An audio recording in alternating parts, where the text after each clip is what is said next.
হাওয়ায় টিকে থাকে। এই কারণেই হাজার হাজার বছর ধরে সভ্যতা গড়ে উঠেছে ইটের উপর। ইট তৈরির জন্য মাটি সংগ্রহ। ইট তৈরির প্রথম এবং সবচেয়ে গুরুত্বপূর্ণ ধাপ হল সঠিক মাটি নির্বাচন। কোন মাটি ভালো? ভালো ইট তৈরির জন্য দরকার দোআঁশ বা ইটেল মাটি, যাতে থাকে সিলিকা, অ্যালুমিনা, সামান্য পরিমাণ চুন ও লোহা। কোথা থেকে মাটি আনা হয়?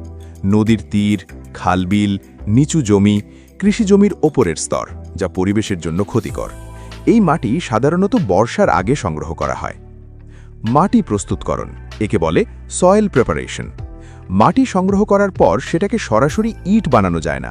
ধাপগুলো হলো: মাটিতে পানি মেশানো হয়, পা বা মেশিন দিয়ে ভালোভাবে মথা হয়, বড় পাথর, শিকড় বা ময়লা আলাদা করা হয়, মাটি কিছুদিন রেখে দেওয়া হয়, একে বলে ওয়েদারিং।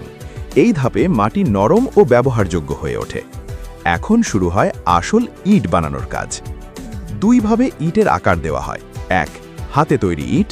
কাঠের বা লোহার ছাঁচ ব্যবহার করা হয়। ছাঁচে ভেজা মাটি ভরা হয়, বাড়তি মাটি কেটে ফেলা হয়, ছাঁচ উল্টে ইট বের করা হয়। এভাবে একজন শ্রমিক দিনে 1000 থেকে 1500টি ইট বানাতে পারে। দুই, মেশিনে তৈরি ইট। আধুনিক ভাটায় ব্যবহৃত, স্বয়ংক্রিয়ভাবে নির্দিষ্ট সাইজে ইট তৈরি হয়। ইটের মান বেশি ভালো হয়। সূর্যে ভুরে ইট তৈরি। ছাঁচ থেকে বের হওয়া ইটকে বলা হয় কাঁচা ইট। এই ইট সরাসরি আগুনে দিলে ফেটে যাবে, তাই প্রথমে দরকার রোদে শুকানো। কিভাবে শুকানো হয়? খোলা মাঠে সারি সারি করে রাখা হয়। 7 থেকে 15 দিন রোদে শুকানো হয়। মাঝে মধ্যে উল্টে দেওয়া হয়। এই ধাপে ইটের ভেতরের পানি বের হয়ে যায়। ভাটার ইট কি? ভাটা হলো একটি বড় চুল্লি যেখানে উচ্চ তাপে ইট পোড়ানো হয়। বাংলাদেশে প্রচলিত ভাটার ধরন ফিক্সড চিমনি ভাটা, জিগজ্যাগ ভাটা, হফম্যান ভাটা, যা আধুনিক। পোড়ানোর প্রক্রিয়া: শুকনো ইট ভাটার ভেতরে সাজানো হয়। কয়লা, কাঠ বা জ্বালানি ব্যবহার করা হয়। তাপমাত্রা রাখা হয় প্রায় 900 থেকে 1100 ডিগ্রি সেলসিয়াস।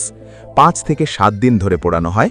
এই তাপে ইট শক্ত, টেকসই এবং লাল রঙের হয়। ইটের রং কেন লাল হয়?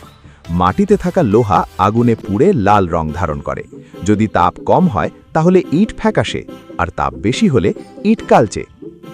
ভালো ইটের বৈশিষ্ট্য: দুটি ইট ঠুকলে ঝংকার শব্দ হবে, ভাঙলে ভেতরে সমান গঠন, পানিতে ডুবালে কম পানি শোষণ করবে, হাত দিয়ে ঘষলে গুঁড়ো কম বের হবে।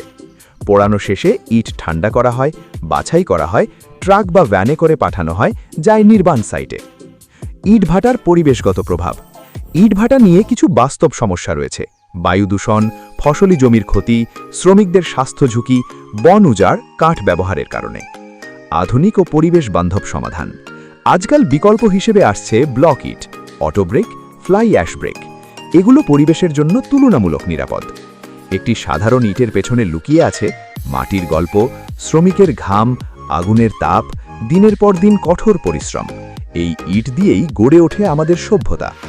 আপনার যদি ভিডিওটি ভালো লেগে থাকে তাহলে লাইক দিন, শেয়ার করুন, আর এমন আরও ভিডিও পেতে আমাদের চ্যানেলটি সাবস্ক্রাইব করুন। ধন্যবাদ।